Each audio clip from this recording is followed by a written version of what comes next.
Patriots Radio. My name is Jason W. Hoyt. Find out more about the show at jasonwhoyt.com. That's jasonwhoyt.com. Again, if you want to be part of the program, 407-482-3776. That's 407-482-3776. Next up, we have Dr. Tom Trevisani. First off, he is the sponsor this half hour. And I want to thank you, Dr. Tom, for believing in the show, believing in this mission, and being a part of this great awakening that's going on. And I want to dig into your project and really your focus, where your passion is. It's the 1830 Project. It's reaching out to the millennials, that generation, that demographic of 18 to 30, preparing them for the next generation and arming them with some tools. Dr. Tom, thank you for being here. Jason, it's an honor to be here with you. You're a great leader for Central Florida and the Tea Party movement, and we're grateful to have you amongst us. The origins of this 1830 Project are rooted essentially in the Tea Party, and it goes like this. Right. And when I started attending Tea Party meetings about a year and a half ago, there was an obvious huge deficit in the attendees. I started keeping track of the number of attendees that were 35 or younger, and it was always 4, 5, 6. Right. So we started looking into the numbers, and I discovered an entity called Act Blue. ActBlue.com is a fundraising arm of the Statist. Yeah.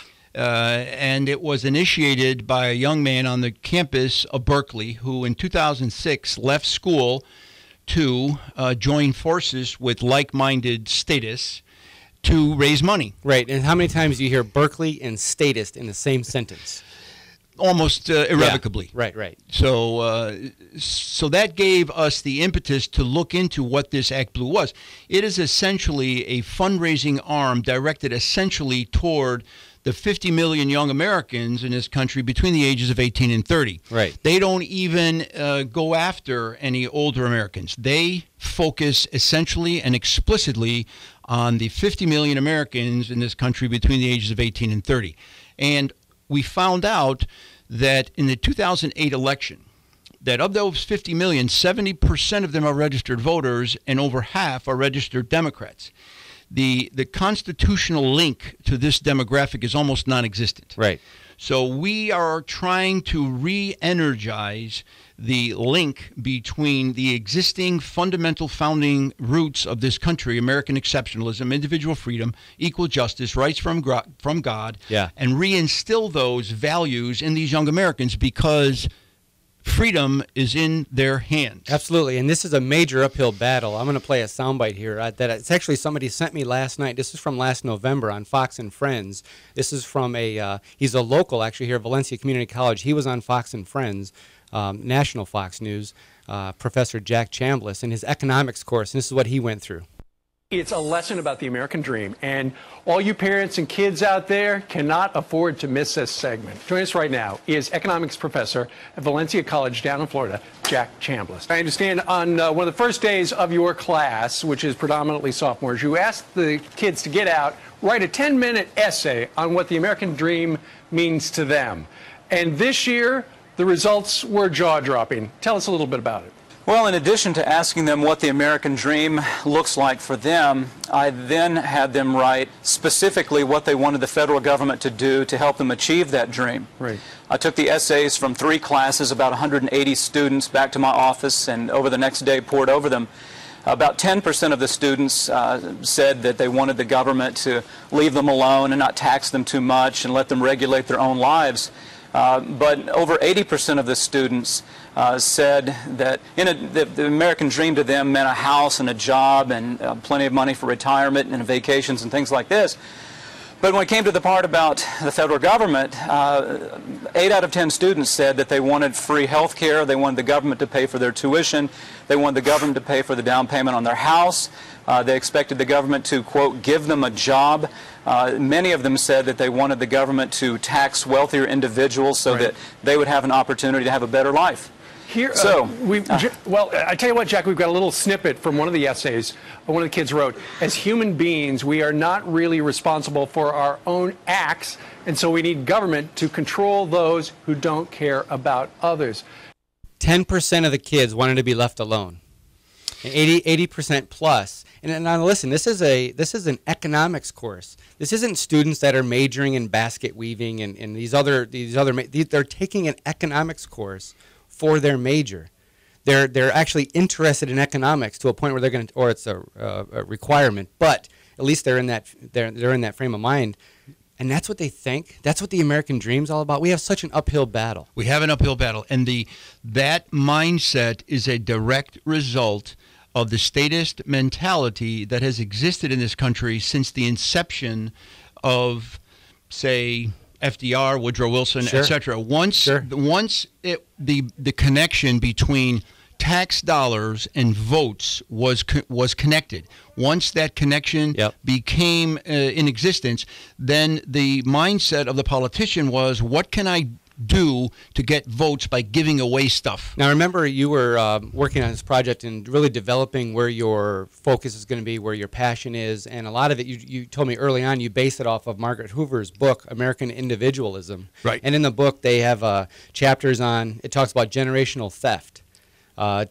Freedom means freedom from everyone, and that's that 10% of those folks in the economics course. There's even a chapter on conservative environmentalism, but it ends with a discussion on America the Exceptional. Well, Margaret Hoover is the great-granddaughter of former President Herbert Hoover, who, as you know, has been in the past at the epicenter of this cash flow conflict that has been in existence in the country. Fundamentally, rights mean responsibilities, and individual freedom requires that the government get out of the way and allow every American to achieve self-reliance, self-sufficiency, self-determination, and independence. And the rights don't come from the state, they come from God. And the government's job is, as that 10% did elicit, get out of the way and let us achieve what we are capable of achieving. The statist doesn't believe in rights from God. The statist believes in rights from the state. And as long as the mindset of young Americans is attached to that, we will need to fight to change that. And I'll just digress for a second. The 16th Amendment, the wording of the 16th Amendment says, the Congress shall have power to lay and collect taxes on incomes, from whatever source derived. From whatever source derived. Right. It doesn't say except for your charitable contributions. It doesn't say except for your home mortgage. It doesn't say except for your real estate taxes. It doesn't give any exceptions. With 70,000 pages of tax code, steering and manipulating behavior. So the evolution of the tax code from 1913 until today has been a very bad year in America. Has been essentially a redefinition of income, and we are now paying the price. So the 1830 Project is intended to reconnect the young Americans, because they hold the future of freedom in their hands. We're trying to help them see that they do, and then motivate them to make a choice. Yeah.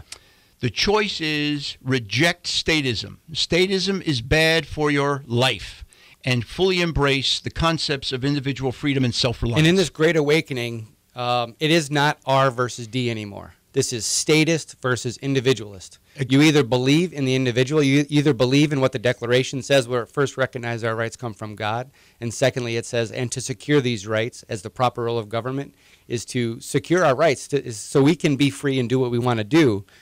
The differences couldn't be greater in this country right now. We just have a couple minutes left. How can people get in touch with? We're going to have a very long ongoing conversation through the weeks and months of this radio show, but how can we get in touch? We have a newly launched website, the1830project.org, Your Future, Your Vote. Yep, the 1830. The, T-H-E, then the letter, the number 1830 project. And project means plan, so it's the 1830 Plan Project.